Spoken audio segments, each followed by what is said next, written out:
नमस्कार, माझ्या अमृत तांबे व्लॉग चॅनलमध्ये आपलं सर्वांचं स्वागत. आजच्या व्हिडिओमध्ये आता गणपतीपूर्व कामांचा जो आपण आढावा घेतोय त्यामध्ये हातखंब्यातून पुढे पण जातोय. मागचा व्हिडिओ आपण पाहिलं असेल की हातखंबा पाली आता लांजा हा व्हिडिओ होता तो. आणि आता हातखंब्यातून आपण पुढे इकडे मुंबईकडे जातोय.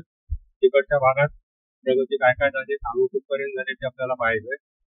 हा व्हिडिओ शेवटपर्यंत बघा.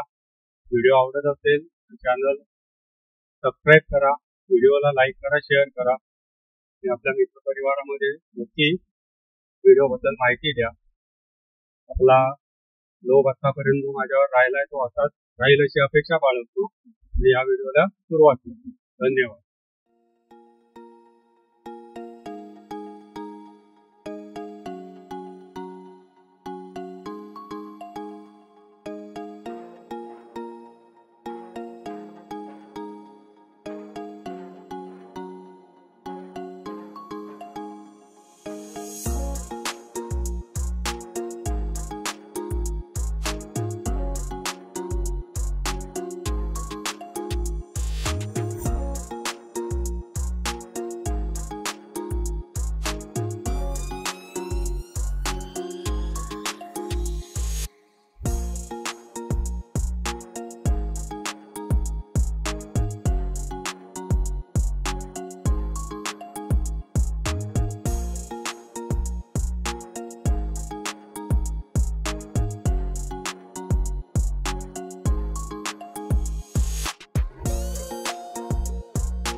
गद्रे पंपावरती आता पेट्रोल भरून घेतलं आणि बऱ्यापैकी त्यांचं काम आता आतमध्ये जे शिफ्टिंगचं काम आहे ते बऱ्यापैकी चालू आहे जोरात. म्हणजे त्यांच्याही कामाला गती आली. आणि तिथं बघितलं तर थोडासा एक मला तिथे जो ड्रॉबॅक जाणवतोय की गद्रे पंपावर पेट्रोल भरून ज्यांना परत मुंबईच्या दिशेने जायचंय तर त्यांना थोडा प्रॉब्लेम होणार आहे तिथे. कारण थोडस एक 10 मीटर उलट त्यांना यावं लागणार आहे उलट्या दिशेने. त्यासाठी आता ते काय उपाययोजना करणार आहेत माहिती नाही मला, पण आता मी एक तो प्रॉब्लेम थोडासा तिथे बघितला.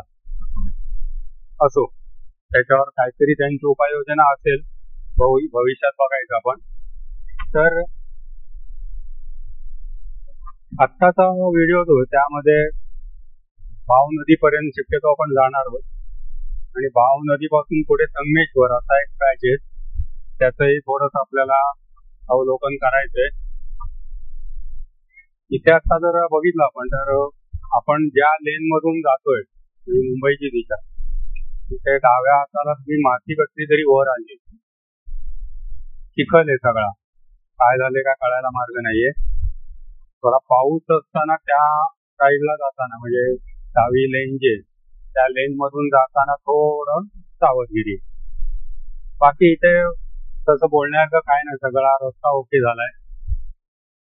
निवळी गावापर्यंत रस्ता अगदी झकास आहे, काहीच प्रॉब्लेम नाहीये. निवळीतलं काम जे आहे ते बऱ्यापैकी लटकलेलं आहे. तिथे अजून काही कामाची तेवढी म्हणावी तेवढी गती नाही दिसत. निवळी घाटात सुद्धा थोडं काम झालंय, थोडं राहिलंय. आता बघू आपण तिकडे.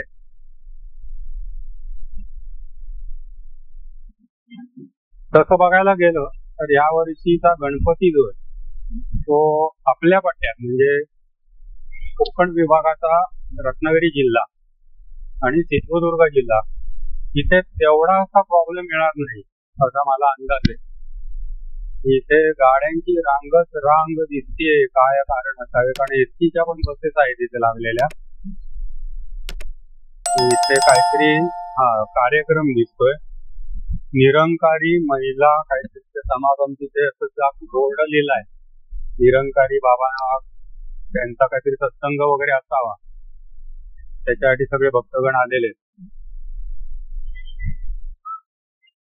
आणि इथे मगाशी काय सांगत होतो तर या वर्षीच्या गणपतीमध्ये आपल्या पट्ट्यात रत्नागिरी सिंधुदुर्ग जिल्ह्यामध्ये खूप प्रॉब्लेम होईल असं नाहीये, कारण बऱ्यापैकी काम झालंय.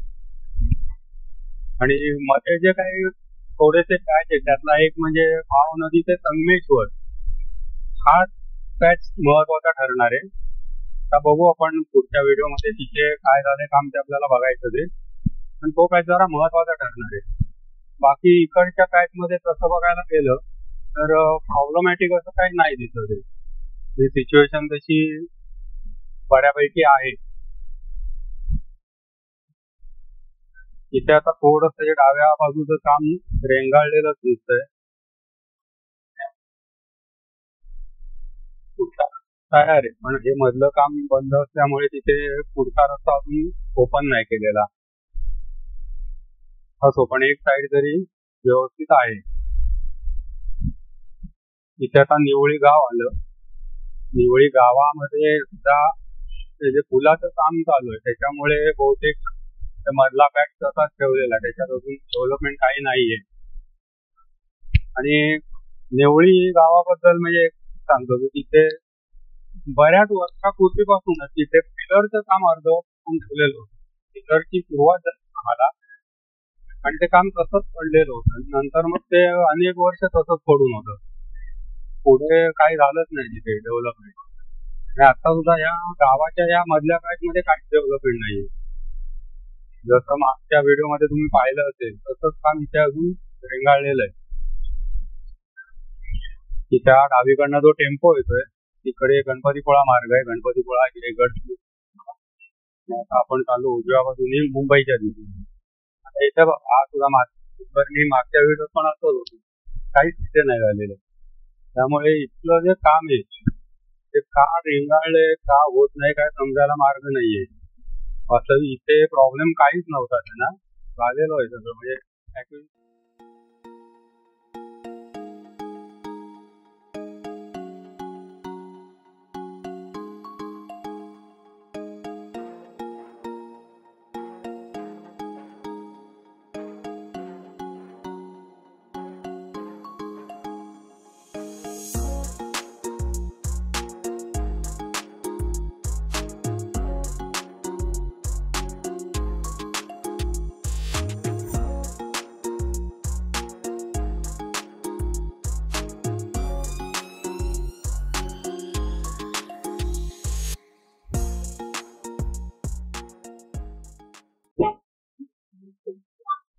देवळी गावाच्या इथे जरा ड्रोन शॉट घेतलाय.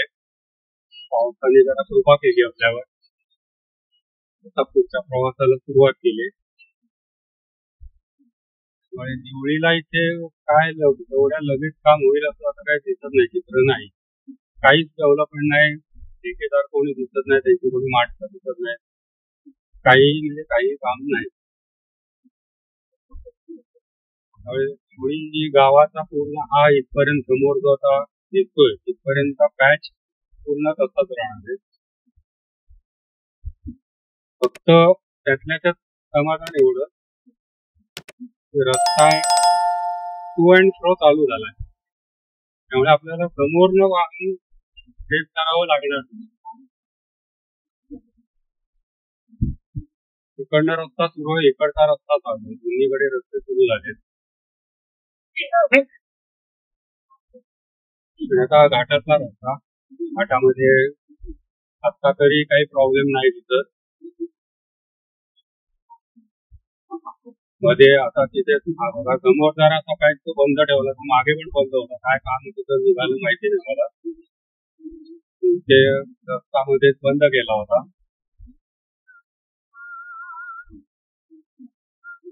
आता काय केलंय त्यांनी परत समजून तिकडे डायव्हर्जन परत डावीकडे आहे. तो मधलाच पॅच आहे. मध्यंतरी तो बहुतेक बसला होता असा अंदाज आहे माझा. ते काम परत तिथलं काहीतरी झालं असं म्हणतात, त्याच्यामुळे तो कदाचित बंद आहे. इथून पुढे आता भाव नदीच्या पुलापर्यंत रस्ता चांगला आहे. पुलाच्या अलीकडे थोडा आहे 100 मीटर, तिथे खराब होता रस्ता, कारण तो पूल तिथे येऊन जोडणार आहे. तो पॅच मधला खराब आहे. परत भाव नदी ते संगमेश्वर हे काम तर काय बघूया आपण, पण मागच्या वेळी बघितलं होतं न बोलण्यासारखं होतं सगळं, प्रचंड खराब होता रस्ता. बाकी नेवळी घाटात त्याचा त्रास नाहीये एवढं नक्की. ट्रॅफिकचा तर अजिबात त्रास होणार नाही, कारण तो वेळ ट्रॅफिक चालू आहे, दोन्ही बाजू चालू आहे ट्रॅफिकच्या. इथे होणारे हा टोल प्लाझा निवळीचा. राजापूर सोडल्यानंतर हा या रिजन मधला पहिला टोल नाका तिकडच्या रिजन मध्ये. इथला टोल नाका झाला की मग चिपळूण जवळ दुसरा टोल नाका येतो.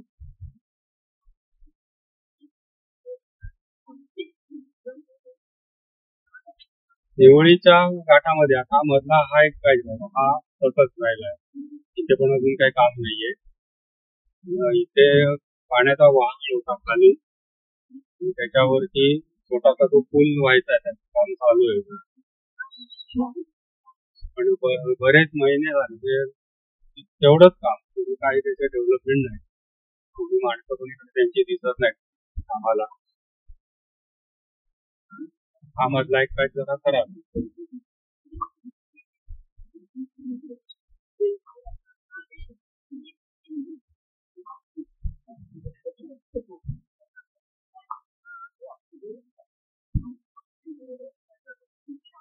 ओव्हरऑल सगळ्याचा जर विचार केला, मुंबई पासून सावंतवाडी बांधा हा जो आपला बेल्ट आहे त्याचा जर विचार केला तर 90% तरी काम झालंय म्हणायला हरकत नाही. फक्त जिथे झालेलं नाहीये काम तिथे मात्र प्रचंड त्रास आहे, आणि जिथे झालंय काम तिथे अगदी मक्कन सारखा रस्ता आहे, ट्रॅफिकचा त्रास नाही, खड्ड्यांचा त्रास नाही, व्यवस्थित आरामात जाऊ शकता. तेव्हा गणपती बाप्पाकडे आपण प्रार्थना करूया की केलेलं काम पण लवकरात लवकर होऊन दे, आणि कोकणवासियांची या मोठ्या जीवाच्या खड्ड्याच्या प्रवासातून मुक्तता होऊ दे. देवाकडे सगळ्यांच्या वतीने प्रार्थना. पूर्वी असे कंटेनर वगैरे समोर आले की वाटायचं बापरे आता कधी पुढे जायला मिळणार, आता बाबा आपल्याला कधी जायला मिळणार. कारण पूर्ण पण ट्रॅफिक असायचं आणि हे कंटेनर एवढे लांबच्या लांब ओव्हरटेक करणं शक्यच व्हायचं. आता त्या निमित्ताने रस्ता छान झाला, दोन्ही बाजू छान झाल्यात, प्रॉब्लेम नाहीये.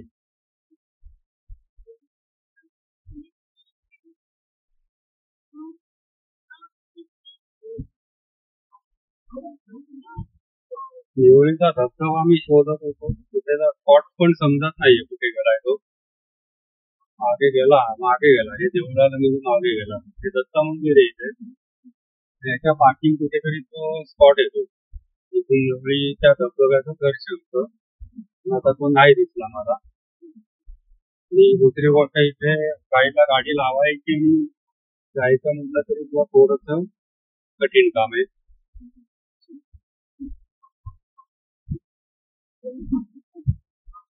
तर इथे स्पीड ब्रेकर टाकला आणि इथे अपघात झाले. नंतर गॅसचा पण टँकर पूर्ण पलटी झाला, खाली गेला होता कुठे ते मला ठिकाण माहित नाही, पण खाली गेला असं ऐकलं होतं. त्यामुळे त्या काही ठिकाणी स्पीड ब्रेकर टाकणं गरजेचं होतं. ते आता हा पहिला स्पीड ब्रेकर इथे झालाय, पुढे आता कुठे बघूया. हा इथे होता पण तो काढून टाकलाय, इथे स्पीड ब्रेकर होता तो काढून टाकलाय.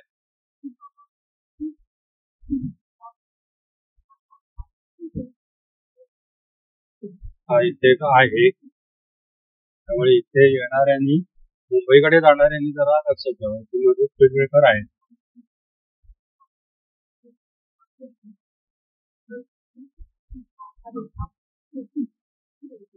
हा बाबा इथून पुढचा जो पॅच आहे पुलापर्यंत हा खराब होत, आणि जोपर्यंत पुलाचं काम होत नाही तोपर्यंत पुढचं काम जे आहे ते करून सुद्धा त्याचा उपयोग काही नाहीये, त्याच्यावर वाहतूक सुरू होऊ शकत नाही. तिकडे बघा तो एक भाग आहे तो भरा वगैरे घालून झालाय, त्याला पूल पण जोडून झालाय पुढचा. तिथे फक्त एवढ्यासाठीच आहे तुमचं काम थांबू नये. एक बाजू ते चालू करून देतील भविष्यात. त्याला कसं आहे, पुढचा जो भाग आहे तो पण अजून जोडलेला नाहीये.